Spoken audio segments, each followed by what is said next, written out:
With my teacher and my mentor, with all of our teacher, Rabbi Kelman guiding us, we'll begin today with a blessing. Please join me in saying Baruch Dayan Ha'emet. Blessed is the judge of truth. Even in the most difficult moments of grief and loss, we invoke the divine and make the moment holy through our words of blessing, as Rabbi Kelman taught us on so many occasions. Adonai natan va'Adonai lakach, yehi shem Adonai mevarach. God has given, God has taken. Blessed is the name of God. Earlier this week, when I was at the Kelman house, I perused a little book on their coffee table that they had created with different photos of special objects in their home and stories that they told about these objects and their meanings. It's a beautiful book, and of course the Kelman home is filled with intention, art, and interesting objects that tell of their lives, their family, friends, experiences, values, and prayers. One of the objects described in the book is their dining table.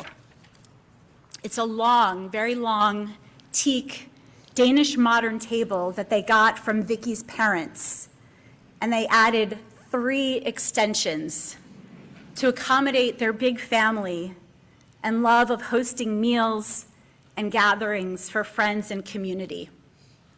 They've had it since they moved to California in 1969. And it's been at the center of now 3 generations of gatherings. They and their children and grandchildren gather together with their friends, children and grandchildren at this table. During COVID, when they couldn't host all of the gatherings, Stu spent time sanding it and worked hard refinishing the table. It had some scratches from when he used the table to repair a Torah. At the Kelman house, this table is at the center. So in this book that I was looking at, Vicky says that there's an old Jewish custom that when you die, you are carried into the next world in a coffin built out of your table. This represents who you were and the kind of community you embraced at your table. Your good deeds carry you into the world to come. I had not heard of this before, but it moved me deeply, and so I looked it up. And indeed, this idea is found in various sources, such as Rabbeinu Bachya, the Torah commentator, that explain that making one's aron, one's casket, from their table shows that that which a person brings with them at the end of their life is their righteous deeds and the goodness they bestowed at their table. Hatzdaka she'asa b'chayav v'hatova shehu metiv al shulchano. The table is where one did their work, where they studied, where they fed others. And even if we don't literally make the aron, the casket, from the table, it means that what happens at our table, the work, the committee meetings, the meals with family and guests, all of this is what we take with us to Olam Haba, the coming world. And it's also what we leave behind in this world, in Olam Hazeh. What Rabbi Kelman did at his table was truly extraordinary. The hosting of friends, family, and community at his dining table, yes, but also consider all of the other tables at which he sat and did his learning, his teaching, his writing, his inspiring, his organizing and community building, and countless committee meetings. This shulchan, this table right here, from which he led countless sacred moments in the lives of countless people. How many tables did Rabbi Stuart Kelman sit around and create, thriving, empowered, creative, caring Jewish life for so many of us and for future generations who will benefit from what he brought to the table? It's truly immeasurable. It's mind-boggling to even try to imagine the number of people who have been deeply, profoundly impacted by the work Rabbi Kelman did at his table. Even before he was the founding rabbi of Congregation Netivot Shalom, he was regional director of USY, the director of Camp Ramon, Ojai, the principal of Herzl School in LA, professor of Jewish education at HUC, executive director of the Agency for Jewish Education of the East Bay, one of the founders and a national chair of CAGE, the Coalition for the Advancement of Jewish Education, one of the founders of the Library Minyan at Temple Beth Am in LA. For fun, he sat at his table and worked as a sofer, a scribe, doing beautiful Hebrew calligraphy, which he wrote about for the famous Jewish catalog. He was one of the founders of Gan Yarok, the first Jewish green cemetery in North America. He was president and co-founder of Kavod B'Nichum, the national organization of Chevra Kaddishas, and was founder and dean of the Gamliel Institute, training Chevra Kaddisha leaders around the world.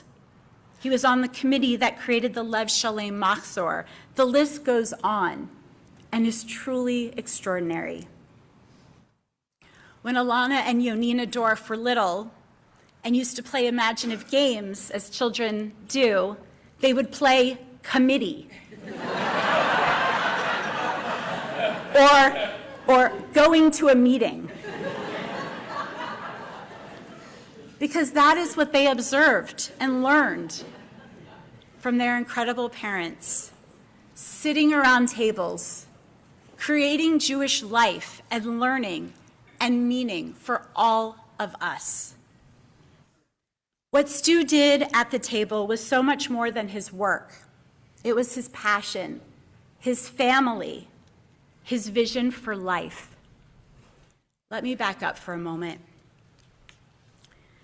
Stuart Kelman, Harav Shalom Lev ben Zev Esther, was born in 1942 to Wilson and Esther Kelman. He had a sister, Patty Beth Kelman Mintz, who died tragically in 1981. He grew up in Bridgeport, Connecticut, and was a member of Congregation Netivot Shalom, where his mother Esther was a bookkeeper who became the executive director. His father Wilson had a variety of jobs: policeman, owner of a diner, a liquor store, a lumber yard. He was very handy and taught Stu all kinds of skills with lumber and wood. Stu had a wonderful and influential music teacher named Harvey Nevins, who got Stu into jazz and big band music, and who taught him clarinet, saxophone, and flute. And as you know, playing this music remained a great love and huge part of Stu's life. He was in the Albany Big Band, where he spent his last day on Sunday recording with them. And he founded the Netivot Shalom Jazz Quartet. Stu and Vicky met at Camp Ramah. They had both gotten scholarships to go, as neither family had a lot of money. Camp Ramah, as you know, continued to be a huge part of their lives and their children and grandchildren's lives, personally and professionally. Stu went to Ramah in Connecticut and Vicky in Pennsylvania, but they met in 1959 at a training for counselors from all the camps when they were 16. 4 years later, they met again in New York as students. I hope I'm getting the details right. I got it from the book. Okay.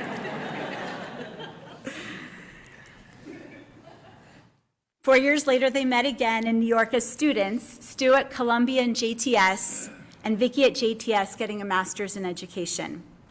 Their first date was, believe it or not, ice skating in Central Park.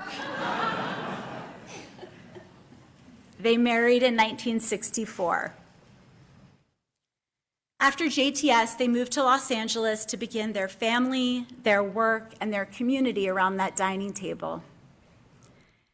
Now, if you know the Kelman family, you might be as in awe as I am at how they managed to raise 4 incredible children who are all so deeply involved in Jewish education, leadership, scholarship, and community as Nava, Ari, Eitan, and Ilana are, each with wonderful spouses, Michael, Eva, Ali, and Adam, and 10 wonderful grandchildren, Eliana, Yair, Yoni, Nevo, Dina, Bella, Tali, Yael, Itai, and Malachi. He was so proud of all of you. We need to add you to the amazing list of minyanim that Stu created. How did Stu and Vicky do it?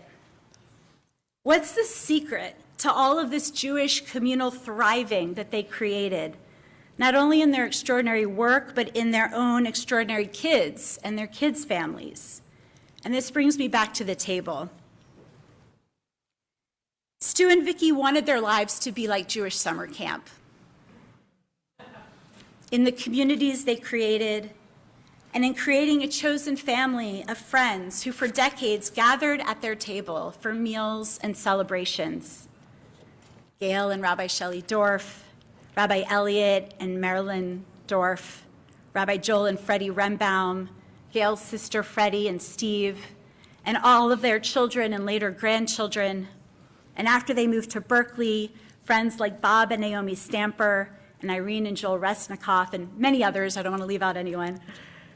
Their table was the place for a sweet Danish on Shabbat morning and the famous 4 o'clock snack every Shabbat afternoon, just like camp. They brought camp into their home and into their kids' and kids' friends' lives so that they would enjoy and treasure this vibrant Jewish life that Stu and Vicky not only taught about, but lived fully, creatively and wholeheartedly. Stu's HUC students came to their home for meals and to babysit the kids and would tell them, "Your father is the reason why I'm a Jewish educator." And it's true. How many of us here were profoundly impacted by Rabbi Stuart Kelman's teaching? Yeah. Think for a moment about how he changed your life. And now think for a moment about what you'll do to continue his legacy and what you learned from him. People have been writing from all over to say what they learned from Stu at Cage or about Chevra Kaddisha or Tahara and how it changed their lives and changed their community. His impact is truly beyond measure. And now I need to speak personally for a moment. In the year 2000, I was a rabbinical student at JTS in New York, and we had to do internships in different areas, hospital chaplaincy, camp, congregations. And I called up Rabbi Kelman to see if I could be his summer intern at Netivot Shalom. We hadn't met, but he said he was going to be in New York soon for a meeting of the Machzor committee. And so we made a plan to meet for coffee. I introduced myself by my English name, and I was very in my kind of zealous Balat Tshuva religious fervor at the time. And I said, but I'm going by my Jewish name, which is Chaya Yehudis. And Stu, in his no-nonsense, no BS kind of way, said, well, you better come up with a nickname because we're not calling you that.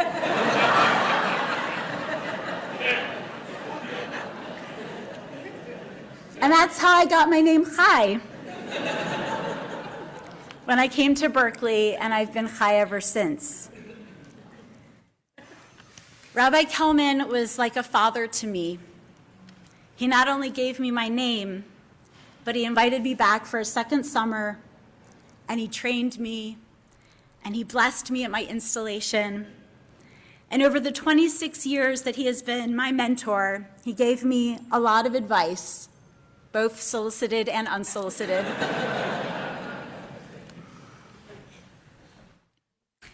And he taught me the things that he taught all of us. And I want to name a few of them because we're all so used to them that we might take them for granted, but they are actually exceptional and radical. and say a lot about Stu's unique vision and contribution to our world, which is he created a participatory congregation where the rabbi practices tzimtzum, making oneself smaller to make room for others. That was his vision. He created a learning community where people are empowered to do Judaism for themselves. He didn't put himself in the spotlight. He educated about liturgy, about caring for the dead and for the mourners, about visiting the sick.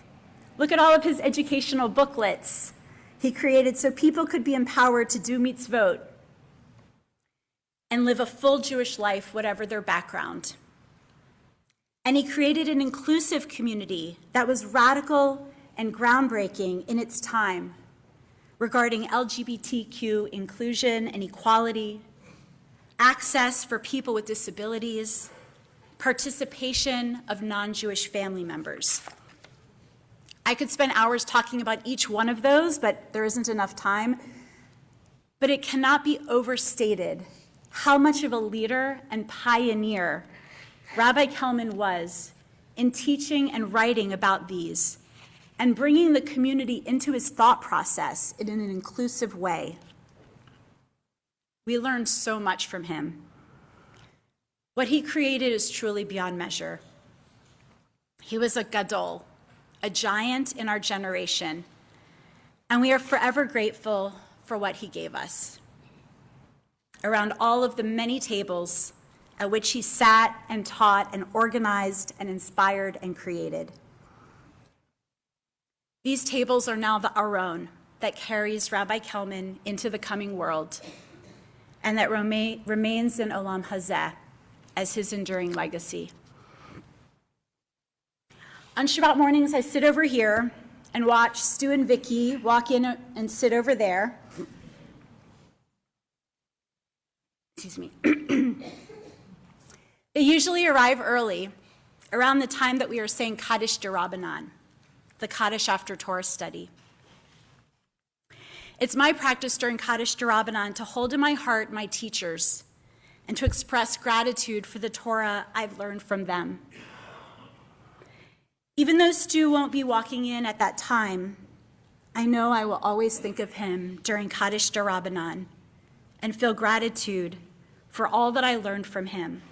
And I'd invite you to join me in this practice if you like. So I'd like to close with the version of Kaddish D'Rabbanan composed by Stu's dear friend Debbie Friedman. Stu and Debbie taught many retreats together. Many of us attended those. And she wrote a song for Va'asuli Mikdash, which was very much Stu's theme song for this holy place. But the Debbie Friedman song that I want us to sing at this time is her Kaddish D'Rabbanan, because it invokes our teacher and his students and the students of the students and recognizes the enduring impact through the generations of a truly great teacher like Rabbi Stuart Kelman. And it asks for him and for all whose lives he touched peace and loving kindness.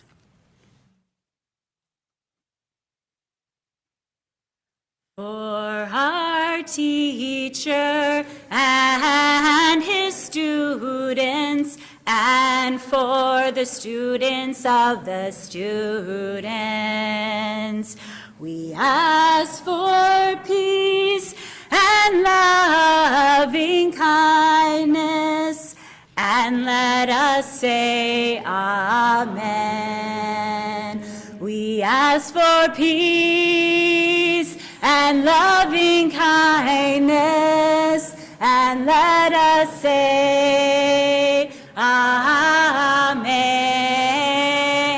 We ask for peace and loving kindness, and let us say Amen.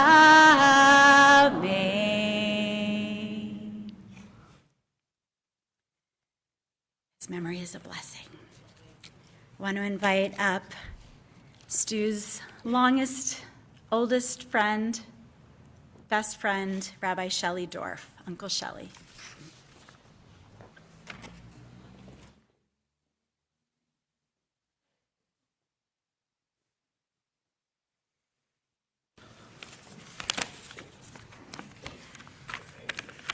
So we were invited to sit with the Kelman family because over 60 years we have been family, as you heard from Chai.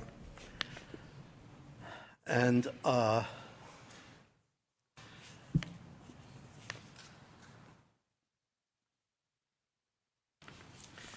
4 months ago in this room, I was honored to offer a Misha Beirach for Stu on his 84th birthday. I asked Adonai for two things on his behalf. That this once small minion that had been raised to congregation adulthood by Stu be spared the sight of his ridiculous ties.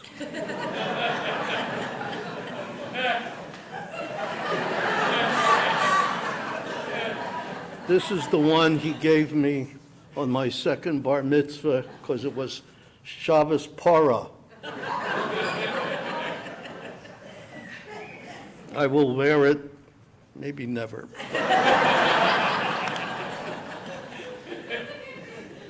The second prayer I asked Adonai for him is that he would officiate at a grandchild's wedding. I'm sorry to say, God chose the wrong one.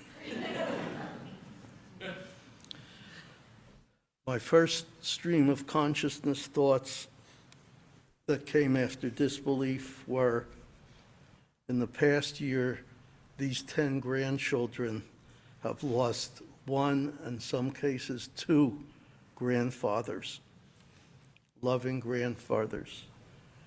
So it's our job to hold on to them. And then the thought came, I am so relieved for Stu. No more dialysis, no more back pain, no more crazy, difficult diets. Thank God. And then I flipped to a week ago Sunday, when the four of us were at Esther and Sandy Statler's house for a Sunday night chulent party with two other couples. And toward the end of the evening, Sandy, who was here, and Esther, who was here, Sandy got up and said, I love you all, but Stu is my Rebbe. He made me the Jew I am. I thought of the joy it must have given Stu to hear that. And I thought of the joy of seeing Ilana get her doctorate this week, and the pleasure of his band finally recording their jazz selections. Then I remembered a Pesach in Los Angeles when Vicky went to the hospital to have their third child. Nava and Ari came to stay with us. We won't talk about what the children did that day. It was not to be believed. But around 8 p.m., the phone rang. And when I pick up the phone, I hear, Dorff. Dorff. Stewie, I say, what's wrong? Is Vicky okay? I hear, Dorff. Dorff. Stu, cut it out. What's wrong? Dorff, Dorff. There's two of them. Two? Two what? Two of them? Oh, Stu, mazel tov, mazel tov. Stu came home. We both went to his house and put away the Pesach dishes and a 6-pack of beer. Stu and I spent a lot of time eating together. In LA, it was something called fugazza. Fugazza is Argentina pizza. At Mr. Pizza's on Pico, No, it was actually on La Cienega. In Berkeley, it was breakfasts together about every 2 weeks. I watched his diet change as his diabetes changed. I watched him do his injections as needed. One breakfast about 2 years ago, he came in and he said to me, see anything different? And I said, I look around, I said, no. He says, really? You don't see anything different? Look a little closer. He had shaved his beard. But I didn't see that because I saw the young Stewie that I recognized from years at camp and in LA. That's what I saw. That's what I still see. A couple of months ago at another breakfast, Stu walks into this restaurant with a big smile on his face. What's that smile, Stu? What kunst did you just pull on somebody else? We got a chairlift for the steps in the house. I don't need to walk up those steps in pain anymore. I just ride up.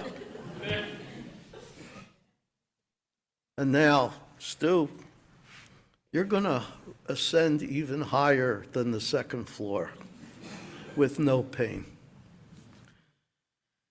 When Vicki asked me to speak, she mentioned that some of the grandchildren were thinking of speaking, and they weren't sure. And they thought I wind up doing a funny song or a poem like I used to do at his parties. But I made a deal with them through Vicki, that they would, if they would speak for Saba Stu, I would too. But I know they needed a poem, so here it is. It's actually a redo of the poem that I did for him on his second bar mitzvah. It's called Old Friends, based on Simon and Garfunkel's song. Old friends for 60 years plus, winter companions, meeting for breakfast every week or two. Sometimes it's about me, but mostly it's about you. Sometimes it's the pain in our bodies, and sometimes the pains in our world. Memories galore of simchas and our children who call us Uncle Stewie and Uncle Shelley. And now, tales of grandchildren becoming adults. I imagine us in days to be sharing a park bench so quietly. But now we will wait for a bench in Gan Eden. Save me a seat. On Shabbos we recite in the Shachrit Amidah, Yismach Moshe b'matnat chelko. Moses rejoiced in the portion of life given to him by God. Stu, Shalom ben Sviva Esther, I hope that as you sat at your desk this past Monday morning, cleaning the dialysis equipment for the next evening's use, that all the aspects of your life that Chai so beautifully summarized were in your thoughts. You were my home repair specialist because I couldn't fix anything. You also repaired the broken hearts of this congregation. Yismach Shalom, rejoice, Stuart Kelman, and we rejoice with you in the life of caring, teaching, and friendship you gave to us and nurtured in others. Yehi Zochrono Baruch, our memory of you is our blessing. Amen.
This isn't as long as it looks, but I printed it large and with spaces.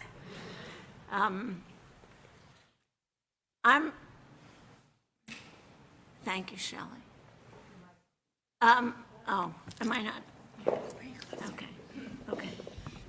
I'm not going to talk about Stuart's life and career. You've heard a lot about it, and I think you'll hear some more from our kids and grandkids. I'm going to talk about Stuart's last 2 weeks. First of all, I have to say I'm overwhelmed by seeing you all here. That's why I'm wearing my glasses. I don't need them to read the paper, but I need them to take in who's in the room where it happens, as we say. I'm going to talk about Stuart's last 2 weeks because though we didn't suspect it would be his last 2 weeks, they were the perfect days of a rich life. If it were a movie, it would almost be a fairy tale ending, except for the part where the hero lives happily ever after. I like to think he lived happily ever before. 10 days ago, it was Shavuot. Stu and I had successfully counted every day of the Omer for the very first time ever, after many, many unsuccessful tries. And that week, our oldest grandchild, Eliana, graduated from Cal. Fiat Lux, go Bears. I learned that at the graduation because they kept saying it. On Shavuot, standing right here, Stu dedicated a new Torah scroll, a gift from the synagogue in which he grew up, to this community, the synagogue where he'd grown up in a totally different way. The Sunday after Shavuot, we had dinner. Shelley actually mentioned the dinner, so I have to say more that it was these close friends, and it was cholent. Stuart loved cholent. You might or might not know that, and if you don't know what cholent is, ask someone sitting near you. Not one I make anymore, and not the ideal meal for a dialysis-dependent diabetic. But he loved it, and he loved nothing more than eating and being with friends. We have 5 grandchildren and 1 daughter who graduated this week. And we managed to either buy or decide on gifts for all of them. And Stu got to go shopping with Itai at Nike on 4th Street for his gift, where they bumped into Talia Galibter, apparently. And they bought, I don't know if they bumped into her at Nike or on the street, and they bought the shorts in which Itai set a personal record the next day at a track meet. And he came home in a pretty short time, and I said, "You were hardly gone at all." And he said, "I was shopping with a boy."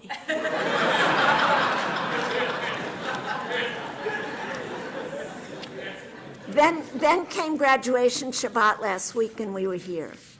Among the many participants, our daughter Ilana was Gabbai and honored for completing her doctoral studies. Our son-in-law Adam read Torah. Our grandson Yair led Pesukei de Zimra. Our grandson Itai led the Torah service. And our grandson Nevo gave an amazing drasha. And Naya, granddaughter of Shelley and Gail, and you just heard from Shelley, from the family of our closest friends since youth, led Musaf. Stu and I were overflowing with joy and pride, and we agreed that life could not offer more gifts than this. Those of you who were here may have noticed us glowing. And to cap off the week, Stu got to spend all day Sunday in the recording studio with his beloved big band, playing his beloved clarinet and sax. We woke up Monday morning early in time to Zoom a funeral in Washington, D.C., that of my son-in-law Michael's father, who died last Erev Shabbat. And Michael and I will be sitting Shiva in tandem. That was basically the last thing we did together. Stuart died about an hour after David Becker's funeral ended. It means a lot to me that Stu died very quickly very quickly and knew no pain. Though we didn't get to say goodbye, which isn't how I ever pictured it, I can see the blessing in that. I think he'd be the first to say that he lived a very fortunate life with a perfect ending. I take a lot of comfort from that, and you can too. HaMakom Yenachem otanu. May God grant us the gift of comfort.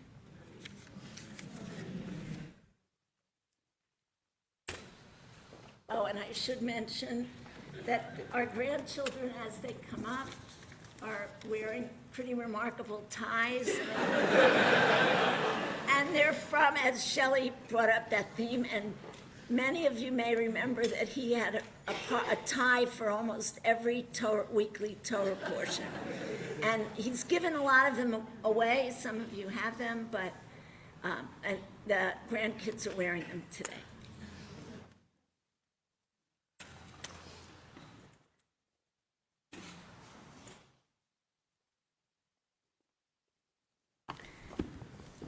Next, we're going to hear from Rabbi Kelman's children in birth order, starting with Nava.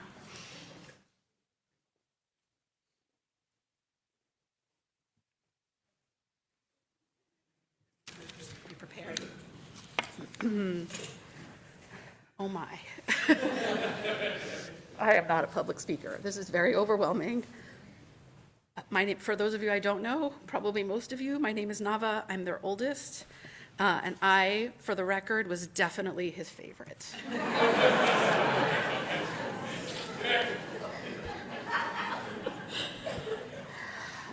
Before I talk about my Abba, I have a confession to make. And that is that I stand here today fully prepared, but completely unprepared. That is, if anyone should be prepared to be Aveilei, it would be me and my family. Rituals around death and dying, chesed shel emet, were right in my father's comfort zone. He spent years teaching most of us in this room and on Zoom what to say and what to do in these moments. So I stand here prepared by my Abba for this moment, this week, but I'm still completely unprepared. I do have a few thoughts I wanted to share with you this morning, if I can get them out. As Chai mentioned, Abba started or helped start or was part of some of the more significant organizations in Jewish education and community. Camp Ramah on both coasts, the Library Minyan in Los Angeles Hebrew High School, the Coalition for Jewish Education or Advancement for Jewish Education or whatever you want to call it. The Agency for Jewish Education here in the East Bay, Netivot Shalom, Gan Yarok, Lev Shalem, the modern Chevra Kaddisha movement. I could also go on, but we have all week to talk about those. I've been thinking about these organizations and legacies lately. Not all are still thriving or even exist. And I wondered at all recently if he was sad, looking back at some of those organizations that he poured his love and life and meeting time into.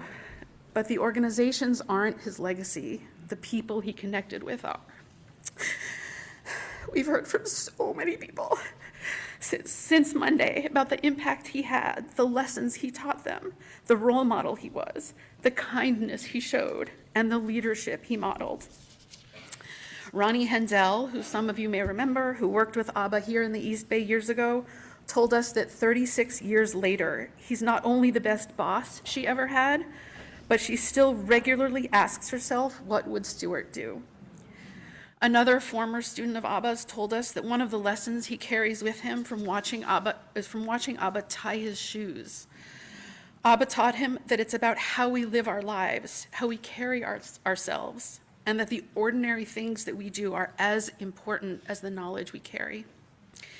He continued, Judaism wasn't something he taught, it was in the way he treated others. So yes, the organizations are important and significantly impacted the Jewish world we all live in today. But I think for Abba, it was the organizations that brought the people into his life. His students, his colleagues, his peers, his congregants, his friends, his bandmates, and his family.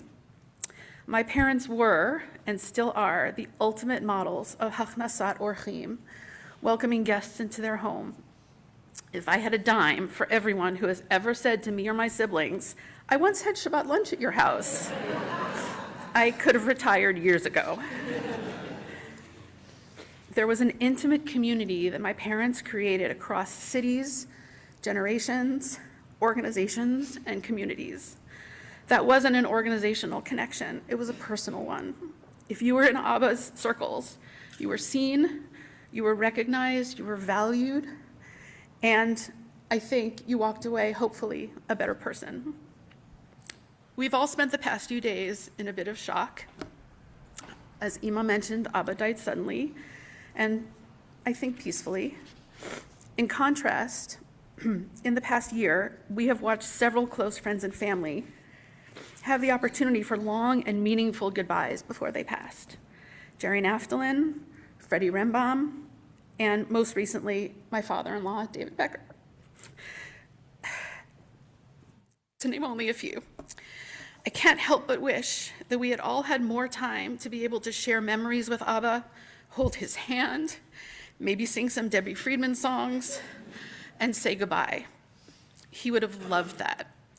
We would have loved that. But that wasn't what happened. And while I could continue to be sad about what none of us had a chance to say to Abba, I do feel like he spent years teaching and showing us what was important to him, what life's most important lessons were. His stories were tucked into every book he gave away. His legacy was in every file he turned over to Ari. And in multiple family meetings. His values were in every class he taught, in everything he built or fixed with his hands, in his time with his grandchildren, and in the music he played. His life's lessons were embedded in the stories of his parents, Wilson and Esther Kelman, in his relationship with his sister, Hattie Beth Kelman Mintz, all of them Zichronam Livracha, and then a time we all spent together. We didn't get to say goodbye on Monday, but we did spend years learning about what was most important to him. And in learning from him all those years, we were simultaneously telling him how much we loved him, and he knew. Abba, I don't really know where you are right now, but I like to think that you are somewhere impacting the next world. Maybe in grand organizational changes, or maybe in singing with Helen and Sandy Schneider and Debbie Friedman.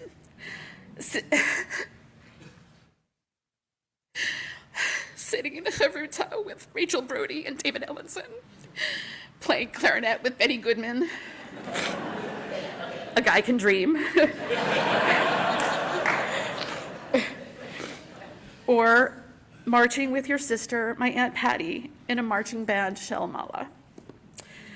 So I stand here completely unprepared, still, but maybe a bit more prepared to follow my Abba's example in the world, to be a better host, a better leader, a better teacher, and a better human being, able to make the extraordinary out of the ordinary.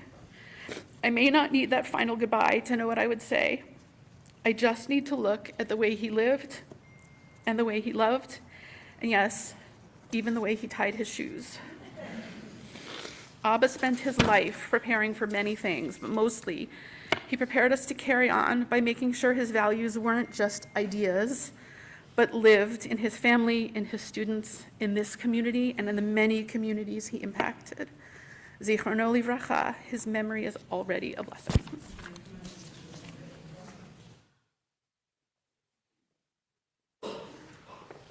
Ari Kelman.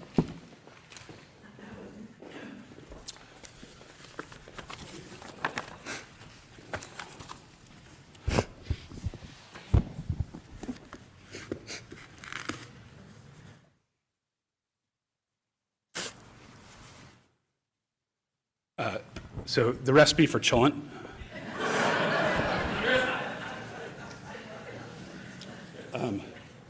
Sorry. And I know the novice said that cheese was my dad's favorite, but there were, in the past few years, several issues with voting improprieties. And amidst the switch to ranked choice voting, let's just say the ballots are still being counted.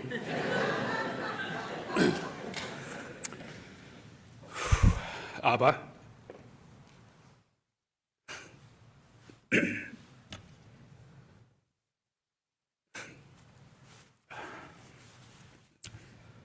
People in your profession are mostly known for the work they do with their heads and their hearts. And you are certainly gifted with the ability to teach and to inspire and to lead and to comfort people. And there's a lot of people here who can attest to that. But I want to talk about something different. I want to talk about your hands. Because you approached everything you did, family and community, learning and music, like a craftsperson.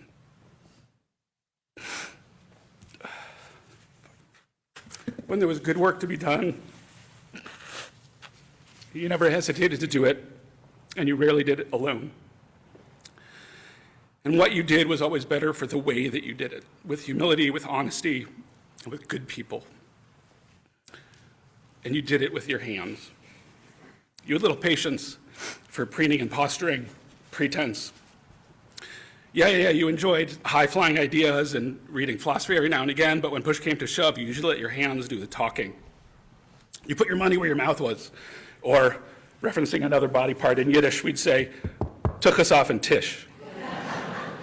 You showed up, you rolled up your sleeves, and you did what needed to be done. You were good with your hands. When I was a kid, you built a ton of stuff. A fold-down table for your beloved Lionel train set. You built a room in our garage in Los Angeles. I'm pretty sure you built my bunk bed, and I know that you built the bed that you and Ima slept on. You built picture frames and bookcases, and perhaps most popularly among your friends and students at the time, you built a redwood hot tub in our backyard. It was Los Angeles in the 70s. And in Berkeley every year, for far too many years, you'd be out on the deck, standing on a ladder, hammering away at your sukkah, worrying your children while you brushed us off. And that tradition goes back to building Shelley and Gail's sukkah with, usually it was football on TV, with beer and a tremendous amount of cursing. Recently with Itai, you built a swing. We were only kind of joking when we said that your happy place was a hardware store. Your other happy place, of course, was playing music with your various bands and combos, a different kind of work, but one still best done with your hands and with other people.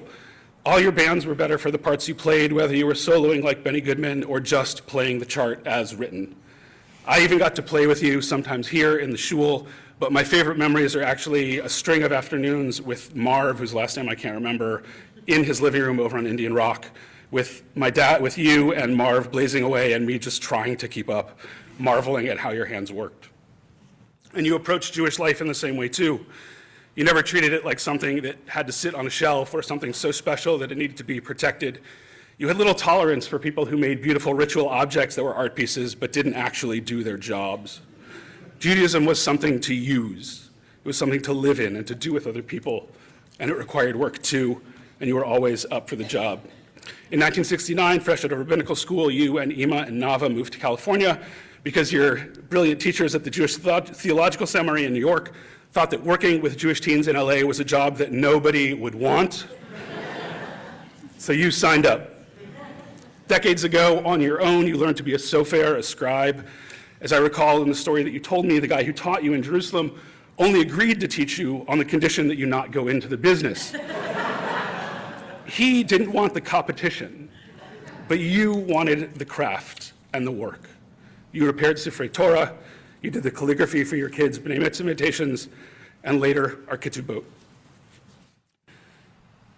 As you've heard already, you helped build a national organization, one of many of Jewish educators, mostly built on the fumes of volunteer time, enthusiasm, and goodwill, although according to Joyce Klein, there were other fumes afoot that helped inspire Cage. It was LA in the 70s.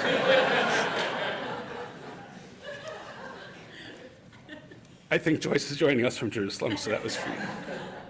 But Joyce had the best stories. Anyway, but around here, of course, you're known for your role in Netivot Shalom. But you would be the first to remind people that the shul was not your idea, and it wasn't your vision, and it wasn't your work alone. You were just another person around the table at Toby and George Goodell's house, willing to use your hands to build this community. In 1994 and 1995, you authored the first tshuva in the conservative movement to permit same-sex unions. This was and is a big deal, and you got some well-deserved credit, and I imagine some flack. But I imagine you telling me that what made you most proud was not the tshuva itself. Instead, you beamed about the way the shul worked together to reach its decision over a year of study, discussion, and deliberation. The end product meant and means a lot to a lot of people, but you were proud of the process. You were proud of the work. And of course, after your retirement, there was your leadership in the burial and bereavement movement. You approached this too, in the same way, as a way to teach everybody to do the most important work of all, on their own, unglamorously, and with their hands. As one of your most faithful students, I had a front row seat to all of this. I watched and I studied as you modeled a way of living built on an ethic that embodied good work and that inspired other people to join.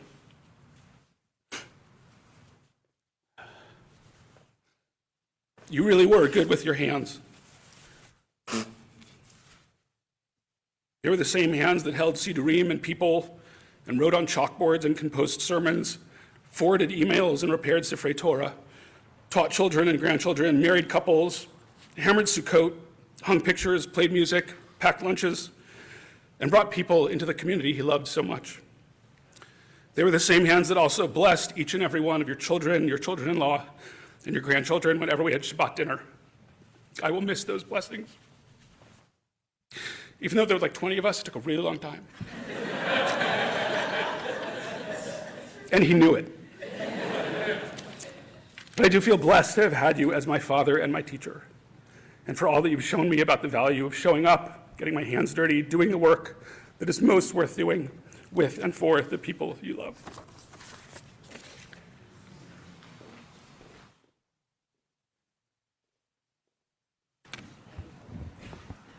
Eitan Kelman. I feel like I have to start with, I was the expected child. And his favorite.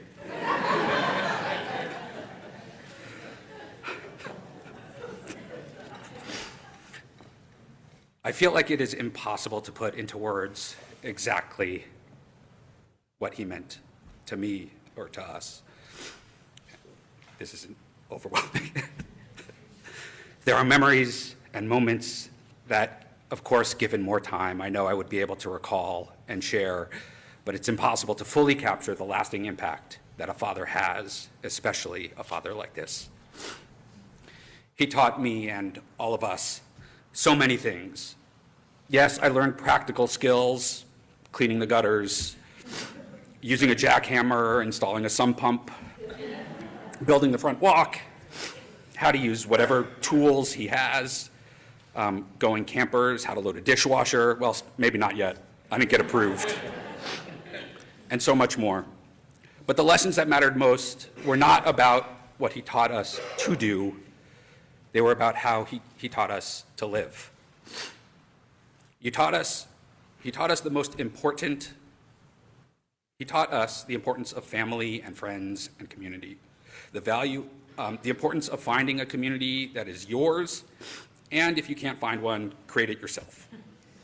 But most of all, he modeled for us what it means to be a mensch. He showed us the importance of family, helping others, opening our doors, building community, and he loved us. He supported us, he advised us, he was proud of us, and he taught us how to be. And it wasn't only the four of us. He welcomed our spouses with open arms and warmth. He loved watching his grandchildren. He made everyone who entered his life feel like they belonged. The lessons he taught us were clear. As I was looking around his room the other night, I noticed a small piece of art on the wall. I immediately recognized it as something that he would have created, an awkwardly shaped piece of cloth with Hebrew calligraphy on it. It reads, Ani ve'at nishaneh et ha'olam. You and I will change the world. It's a phrase taken from an Arik Einstein song, but what stood out to me about this piece was everything it captured about him. First, his love for Ima. He changed the language of the phrase to be about the two of them. It was also just a little bit of a flex that I'd never seen him do before, but even more, it captured how he saw his life as a responsibility to improve the world by really taking the time to be in it and be with the people you love in it, and change the world through your being. When I was in college, I came home for a brief visit. I had stopped at Amoeba Records to pick up a couple CDs that I wanted to listen to, and then stopped home, and I was about to head out and run a few errands and get a chance to listen to these new CDs. Abba said that he wanted to come with me, so I thought, why not? I think we got in the car, I popped in the first CD, I believe it was Snoop Dogg. And as the song played, I remembered thinking that the content that was being sung about was a little embarrassing to be listening to with my father in the car. I quickly changed CDs. The Wu-Tang Clan was not any better. And then he said, "You call this music? How do you understand what they're saying?" I felt a little relieved that he didn't understand what was saying. Or did he? Or another time every time we spoke on the phone or I came home to visit, he would say, "I have some questions for you." And without fail, it would be cleaning the gutters, fixing the Wi-Fi, the television, the printer. I was the local tech help, or not local. But it was a way to spend time together. Or when we would visit, we would sit around and watch sports. While he was not the biggest sports fan, he would sit with us and watch. He would engage in conversation about what we were watching. It was clear that he didn't really fully understand what was going on, but he definitely demonstrated his interest of being there and being present. This extended to everyone else in his life, too. Throughout my life, I have often been asked, "Are you related to Rabbi Kelman from Berkeley?" Just this past Sunday, I was asked that exact question by someone who worked at Netivot Shalom in the early 2000s. I've heard, "I knew your dad back whenever," or "I remember sitting in your living room," or "I changed your diapers," or "He was my camp director, he was my teacher." The number of lives he touched is impossible to count. He dedicated his life to serving others, as you have heard earlier. He helped young and old connect to Judaism and community in ways that were meaningful and lasting. He inspired many people to become rabbis. He raised a family of people who tried to serve others. That is what he showed us. Many people can do these things. They can be a teacher, they can be a rabbi, a director. No offense, Joe.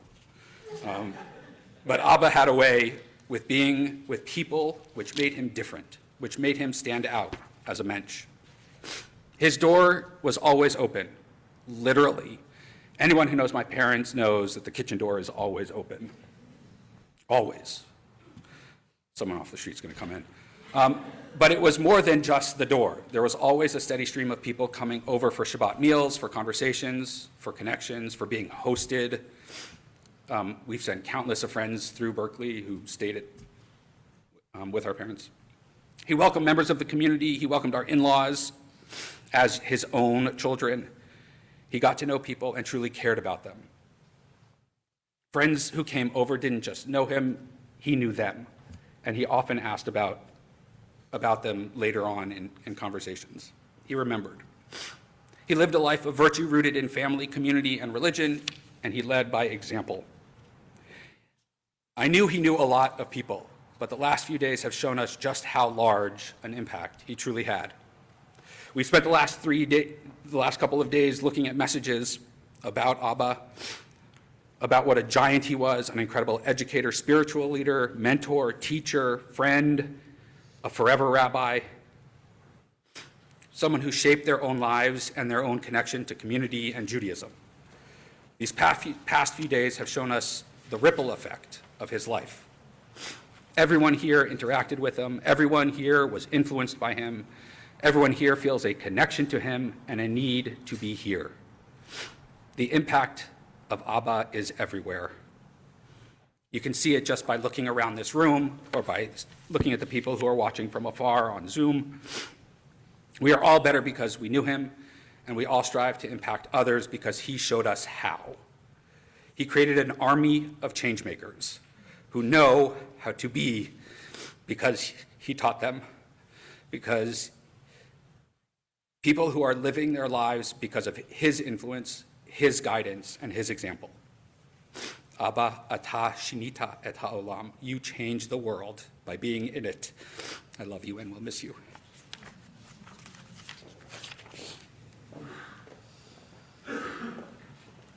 Ilana.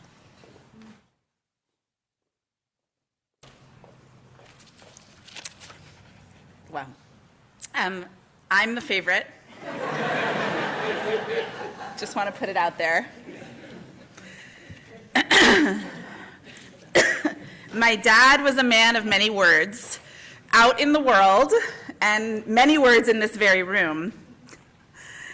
He shared many of those words with his students. We've heard mentioned today. There were many at HUC in Los Angeles, at Cage, at Camp Ramah, at Road of Shalom in Bridgeport, at USY, at Herzl School in Los Angeles, at the Agency for Jewish Education, Kavod V'Nichum in Jade, and especially here at Netivot Shalom. We've recently been remembering how our home was always full of my father's students. At the Shabbat table, in our hot tub in Los Angeles, babysitting, stopping by to borrow a book or ask a question or just say hi. He taught his students how to, quote, be better, learn more, and think more carefully, as one of them shared with me this week. He was thoughtful and precise in his words, whether they were words of Torah, songs, or thoughts on why myself or my children davened or laned too fast. He never hesitated to share. Out here in the world, he spoke a lot. But at home, privately with us, he was a man of few and measured words. He was pointed in his words as he drilled the Kaddish into me the year before mine and Eitan's B'nai Mitzvah as we drove for 6 hours down to LA, Titkabel tzlo ton ton. From the front seat he would say, again. And I would say, Titkabel tzlo ton. And from the front seat he would say, again. Until after 6 hours I was able to do it with ease. He was careful in his teaching when he taught me to drive around and around in the parking lot at Golden Gate Fields. Out of complete love for me, I'm sure, he taught me that during the first year that you have your driver's license, you weren't allowed to listen to the radio. I followed what I thought was the law for the whole first year I had my license, and I believed it until just a few years ago when Yair got his license, and I sat down in the car for my first drive with him, and Yair went to turn on the radio, and I admonished him, saying, "That's against the law." I only learned then that my father had made up that rule. He shared his love of music with us. He played with a deep love and with his whole self. From a young age, we sang along with Debbie Friedman. We listened to Chuck Mangione and Benny Goodman, listening to him from his desk upstairs, warming up his voice or practicing the clarinet or the saxophone late into the evening. I can hear him singing sweet songs, closing his eyes, pointing along with the beat, and nodding his head back and forth. When we would go away each January with our family, as we've been doing for the last almost 20 years, he would hold court in the living room at whatever Airbnb we'd be in. Kids and grandkids swirling around him, he would sit there listening and smiling. Once, over the course of each weekend, he would gather all the grandkids together and teach them something. The Parsha, magic tricks, how to make cotton candy, or my personal favorite, playing the recorder. We would all watch the performance, and he would stand off to the side with a joy and delight that took over his whole body. With the blessing of such a large family, there was often chaos. Kids and kids' friends and scooters and frisbees and jokes, stories being told at rapid fire pace, often speaking over each other, lots of food and lots of love. Many people would find that chaos overwhelming or retreat away from the table. Not my dad. He would sit there quietly, listening and smiling. He was known for his short, direct emails, often in the subject line, which drove me crazy. Not too many words, but just saying what needed to be said. He often greeted people with one word, Dorf, or with a hug or a joke. You could see it in his eyes. He fiercely loved us all. Ima, the four of us, our spouses, and especially his grandkids. As he belly laughed at Yair and Yoni's inappropriate jokes, or he marveled at Bella and Tali and Navo's art, or as he beamed with pride at Eliana's graduation, or as he watched Itai zoom past at a track meet, as he tried to understand origami with Mal, or as he watched with delight as Dina and Yael danced around him. He was our biggest fan. It was in his eyes, the knowing glances and the smirks, and the puffed up cheeks in an enormous smile. Abba, you are the best father, and as we enter a new reality, I know I will slowly remember all of what you taught us and the so many, many people you touched in this world. Abba, I wish I had asked you what you were thinking all those times when I saw you just sitting and smiling, but I think I know. It was love and pride just to watch what you had made. I know that you were so happy to sit in this sanctuary each week, right there, and watch what you had made.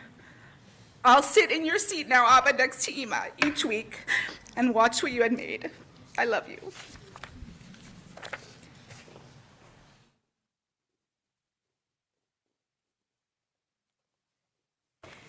Representing all 10 grandchildren, Eliana and Yair.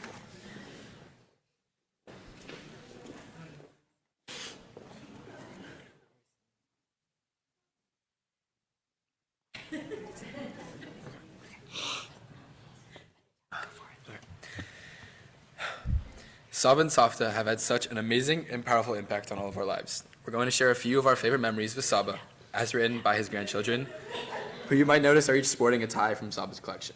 Sorry, Shelley. As we all know, Saba loved watching his grandchildren do what they love. For me, that was theater. Nothing brought me greater joy than making him smile from the stage, and knowing he was in the audience always inspired me to give it my absolute all. Every time we were together, he would share his own experiences with the stage. I could have listened to his stories for hours. I loved my Saba so much, and I would give anything for just a few more minutes with him. As many people know, Saba loved music. He was overjoyed when he found out I was playing guitar and could share the same passion as him. Once my Abba, Uncle Tan, and I were visiting Berkeley, Saba was telling us how much he hated Uptown Funk because the song was too modern. We decided to go watch his band practice, and it was amazing. The whole time, Saba was giving us looks. We knew he was secretly telling us how he felt about that song. It was awesome to hear him play, even if he didn't like the song. A fond memory is when I was building with Saba. We built a bench, a holder for all of our basketballs, and most recently, a swing. I loved building with him. We looked at plans, we bought the wood, we measured and sawed and glued. Most recently, as we built the swing, which we just finished a month ago, he asked to stand on a ladder to hold it up for him, knowing my mom wouldn't have let him. I refused to let him do that, and I got on the ladder instead. He always wanted to do something with his hands and with us. I'll think of him as I sit on the bench or the swing.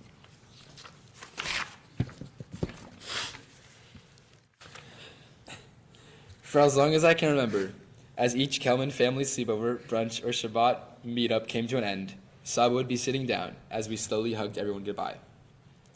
At some point, he would clutch my hand or my shoulder and look tearfully at me, mouth in a theatrical pout and eyebrows arched upwards. "Bella, don't leave me," he would say, voice cracking dramatically. "Why do you have to go?" And I always laughed and hugged him and said I had to get somewhere. I had to do something. I had to go. And he would wrap his arms around me and pout even harder, and then he would break out into his beaming, love-filled grin as he kissed me on the cheek and sent me sadly on my way. He loved us all with a palpable passion, and all I can think now is the same thing he used to ask me. "Saba, why did you have to go?" When I think of Saba, I think of the music he shared with me. He took the time to teach me the Kabbalat Shabbat tunes for my bat mitzvah, and that is a gift I will keep forever. I know that when I go to Poland and Israel with Ramah this summer, singing those songs on Friday night will mean more than ever before. Those melodies will always bring back his memory and make me feel like he is still right there with me. I am so grateful that his voice will always be part of my Shabbat. I remember after every show I did, Saba cornering me, asking for my autograph, saying, "These will be worth something once you're famous." I don't think there's a single program he didn't get me to sign. He cared so much about being so in touch with all of our lives, and every program I sign from now on, I'll think of him. Saba had such a passion for helping us all with preparing for our B'nai Mitzvah, and I was extra lucky to share my Bar Mitzvah Parsha Yitro with Saba. I still distinctly remember putting on tefillin for the first time with him and getting to read the Ten Commandments in front of him almost 60 years after his Bar Mitzvah. Whenever I think of my Bar Mitzvah and see his Torah portion on the wall in his house, I will always think of how much Saba loved to help his grandchildren. And now, from his two favorite grandchildren, as evidenced by our record appearances in his many passwords.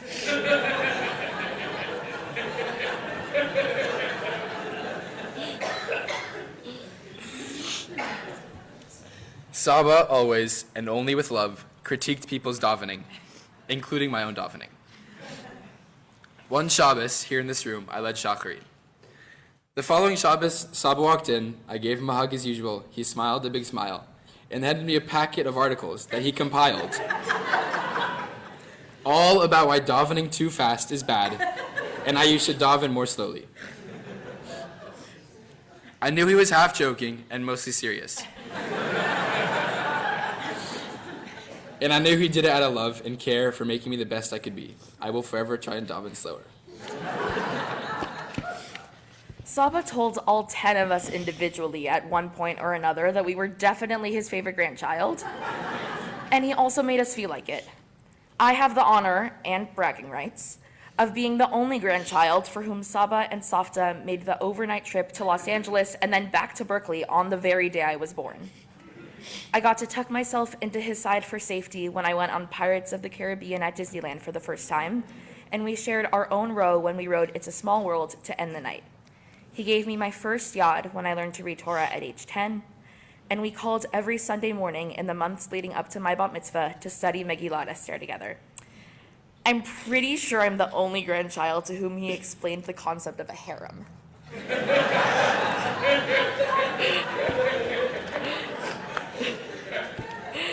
I lived with Saba and Safta my sophomore year of college. As a proud member of Sigma Sigma Epsilon, Saba, Safta, Eliana, and yes, we do have matching shirts, I was privileged to share a year of dinner table conversations with my grandparents. I loved being their campus correspondent and sharing what I was seeing on Sproul Plaza, learning in class, and teaching at work. While the shared dinners became less frequent once I moved out, their importance to me only grew.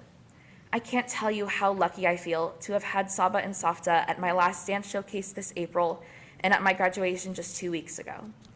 The last 4 years carried a blessing whose full significance I couldn't yet know. Saba, you left us suddenly and far too soon. But you've been showing us for years now how to show up for each other with patience, humor, wisdom, compassion, and love. Thank you for everything you've helped build for us, from swings to dollhouses to the community surrounding us right now. We love you deeply and will miss you for the rest of our lives.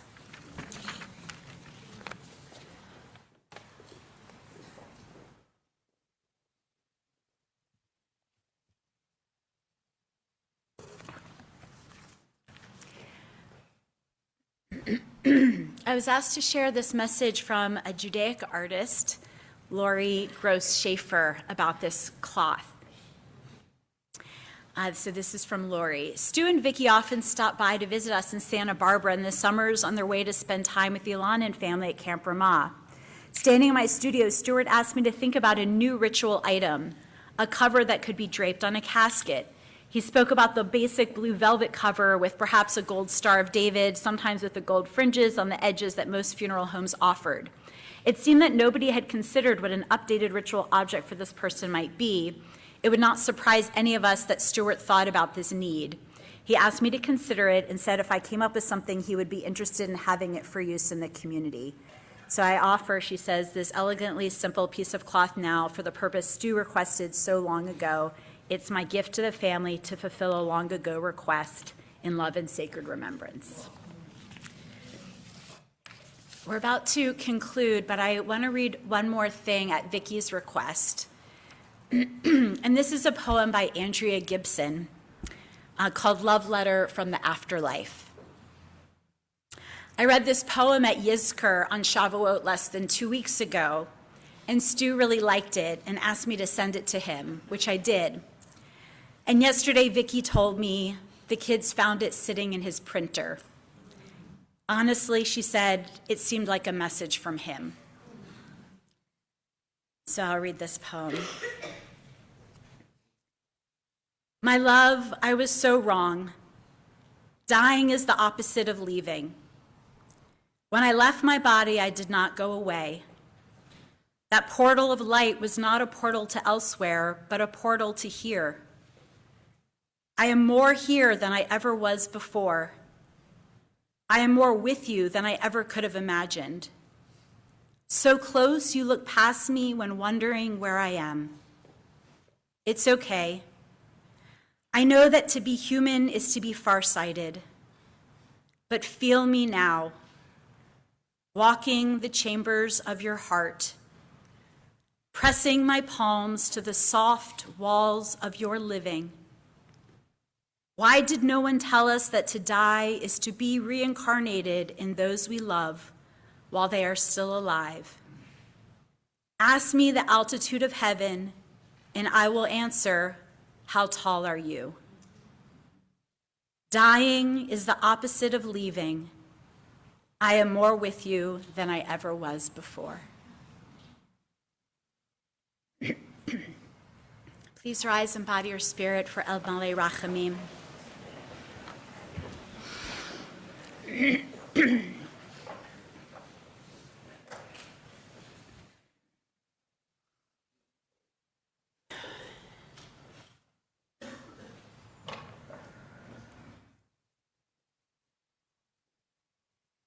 El Malei Rachamim, Shochen Bamromim, Hamtzeh Menucha Nechona, Tachat Kanfei HaShekhinah, B'malot Kedoshim Utahorim, Kazar Harakia Mazhirim, Et Nishmat Harav Shalom Lev Ben Zev Esther Shahalach Le'olamo V'Gan Eden Tehei Menuchato Ana Bal Rachamim Hastirehu B'Seter Knafecha Le'olamim Utzror b'tzror hachayim et nishmato. Adonai hu nachalato. V'yanuach b'shalom al mishkavo. V'nomar Amen. Compassionate God, grant infinite rest in your sheltering presence among the holy and pure. To the soul of Harav Shalom Lev Ben Zev Esther, Rabbi Stuart Kelman, who has gone to his eternal home. Merciful One, we ask that he find perfect peace in your eternal embrace. May his soul be bound up in the bond of life. May he rest in peace. And let us say, Amen. In a moment, we are going to move to the cemetery for burial. I do want to let people know that there are seats left on the bus, which is outside. So if you did not sign up for the bus and you would like to get a ride to the cemetery, it's just let the people who signed up get on first, and then as the seats are still available, feel free to take the bus. I'd like to ask the pallbearers to come forward. And then I would like to ask the community, everyone gathered here, to let the family exit first.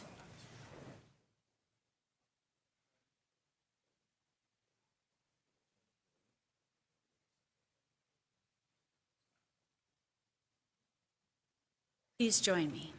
Mizmor leDavid, Adonai roi la'otzar,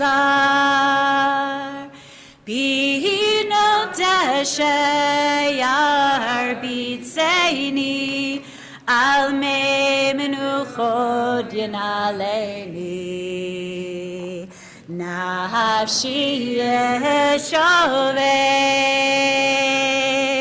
nafshi yeshovev, yancheni v'maglei tzedek l'man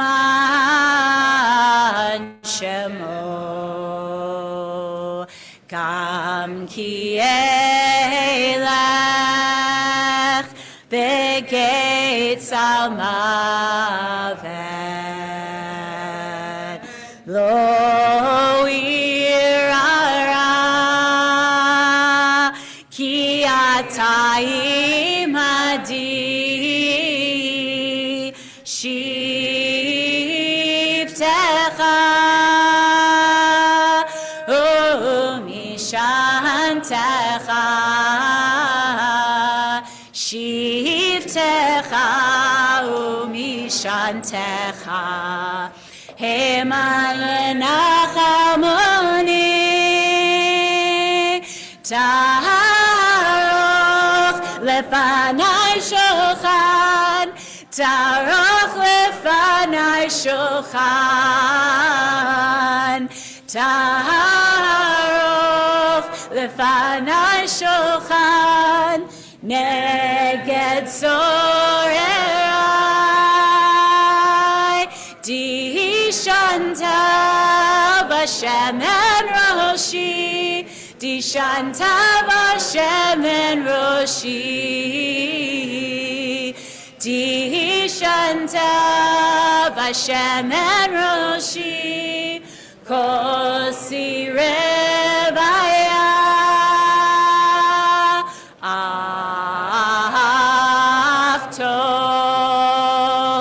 ach tov v'chesed, yirdefuni kol yamei chayai,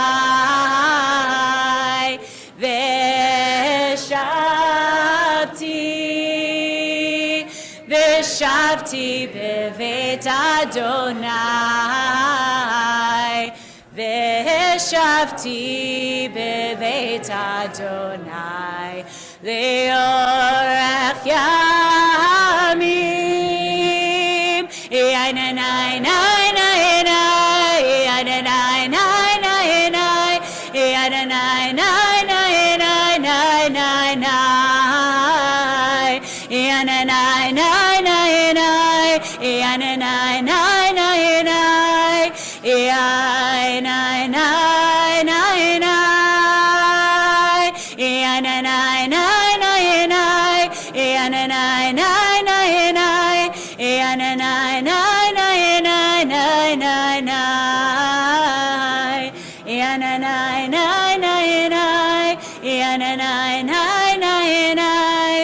yeah.